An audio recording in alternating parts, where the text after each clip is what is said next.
Welcome to This Explainer. Today, we're looking at one of the most awe-inspiring and, let's be real, terrifying forces of nature out there, volcanoes. More specifically, we're looking at the seemingly impossible engineering challenge of controlling molten rock. Okay, let's dive right into this, because this is a story of human ingenuity going toe-to-toe with the Earth's absolute rawest power. Picture this. It's late at night on December 18th, 2023. The folks in Grindavik, a small fishing town in Iceland, are experiencing their absolute worst nightmare. After weeks of just terrifying, earthquake-filled suspense, the ground literally tears open. A volcanic fissure erupts just 4 kilometers northeast of the town. And this wasn't some minor trickle, right? We're talking violent fountains of lava shooting up to 100 meters tall into the pitch-black sky. Now, luckily for Grindavik, the molten rock ended up flowing elsewhere, narrowly missing the town itself. But you know, the Icelandic government realized they absolutely couldn't just leave Grindavik's fate to chance again. They had to figure out a way to actually control these red-hot rivers of destruction. Now, before we talk about stopping it, let's just make sure we've got our terminology straight. When this molten rock is still trapped beneath us, swirling around deep in the Earth's crust, we call it magma. But the very second it breaks through the surface and enters our world, that's when it becomes lava. And let me tell you, steering a lava flow is exactly as incredibly difficult as it sounds. To really grasp why it's so hard to steer, just wrap your head around this number. Lava can reach scorching temperatures of roughly 1,200 degrees Celsius. To put that into perspective for a second, that is over 4 times hotter than the absolute maximum temperature of your standard kitchen oven. 4 times. And we're not just talking about a small, contained little fire here. Imagine that intense, literally suffocating heat radiating across several square kilometers of landscape. At 1,200 degrees, lava is a completely unforgiving force. It'll instantly ignite or just completely melt almost anything you put in its path. But here's the thing, heat is really only half the battle. Remember, lava isn't just fire, it's liquid stone. It is literally as heavy and as dense as the solid rocks it's made of. Because of all that immense density and weight, once a flow gets moving, it acts like a massive, searing hot bulldozer. Its forward momentum is practically unstoppable. However, and this is exactly where human engineering finds its little window of opportunity, lava actually has 2 major physical vulnerabilities. First up, it has a rapid cooling point. While a deep lava field can take, decades to cool completely, the flowing lava itself actually becomes solid and completely stops moving once its temperature drops to about 600 degrees Celsius. Without an ongoing eruption pushing it from behind, this cooling process usually happens naturally in just a few hours. Second vulnerability? It's really slow. Lava generally flows at less than 1 kilometer per hour. And that sluggish pace is for sure our greatest advantage. It buys people time to evacuate, and it gives engineers a chance to respond. And trust me, humanity has tried to wildly create a variety of solutions over the decades.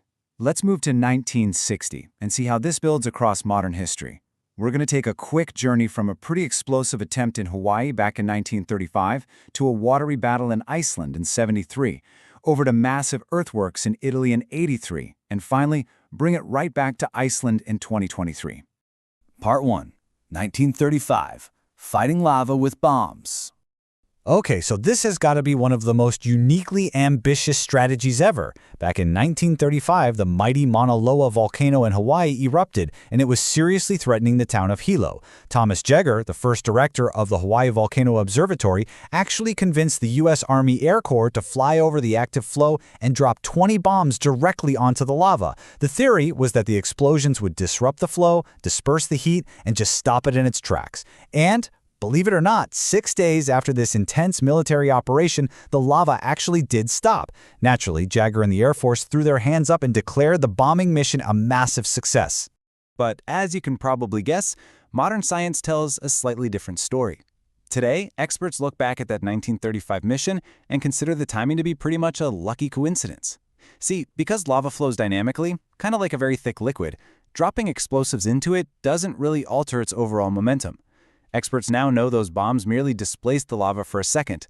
They blasted out a crater, and the liquid rock just poured right back in and refilled it almost instantly. Part 2. 1973. Cooling lava with water.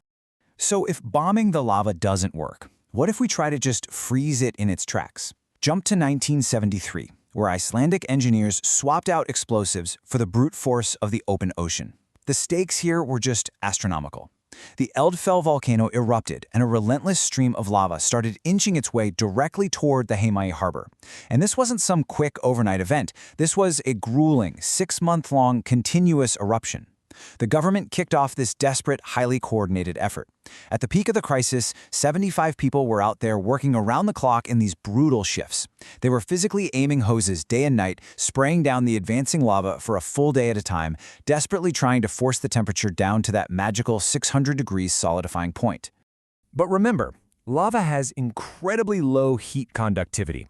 It holds on to that 1200-degree heat incredibly well.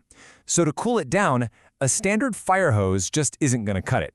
You need volume, like a completely incomprehensible volume of water. Over the course of the whole operation, crews pumped an astonishing 6 million cubic meters of seawater directly onto the advancing lava front.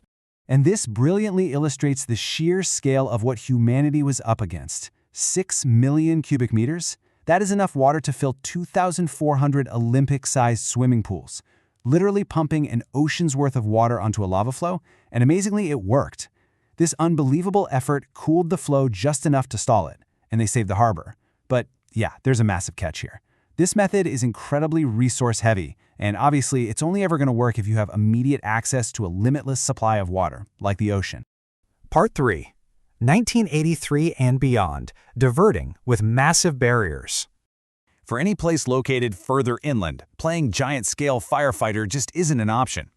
Instead of trying to stop the lava cold, this next strategy basically admits, hey, the lava's going to keep moving, so we might as well just steer it. Engineers build these massive barriers out of highly heat-resistant materials. Think sand, dirt, volcanic gravel. A perfect example happened in Italy in 1983. The famous Mount Etna erupted, threatening local infrastructure. In response, Italian workers scrabbled and actually managed to erect 4 extremely large earthen barriers to safely divert the destructive flow right around the populated zones. Just think about the sheer logistics of this effort for a second. To build those 4 barriers in Italy, engineers had to move and shape 750,000 cubic meters of earth. To put that into perspective, that's the equivalent of 25,000 massive dump truck loads of dirt and rock. The coordination, the heavy machinery, the frantic race against the clock as this literal wall of fire creeps closer, it's an absolutely monumental engineering task. Part 4. 2023, returning to Grindavik.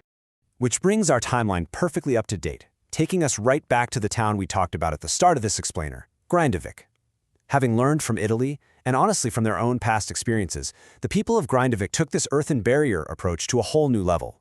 They built massive walls of rock and dirt, towering 25 meters high. And the incredible news? These barriers successfully diverted lava from not just one, but multiple successive eruptions. This strategy highlights a huge advantage, right? It allows regions to proactively build up their defenses between flows, when things are nice and calm, rather than frantically scrambling to move mountains of earth during an active, terrifying eruption. But listen, it's still a relentless, never-ending battle against the planet.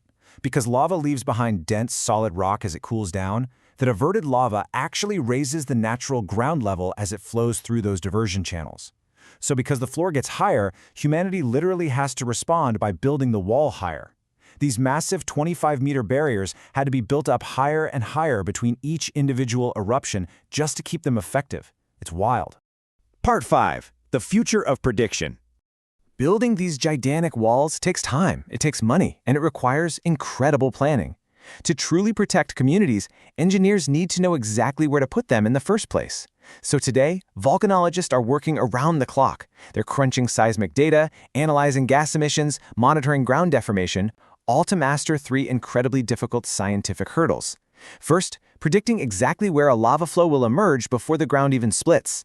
Second, mapping out the precise direction it's going to travel based on the local topography.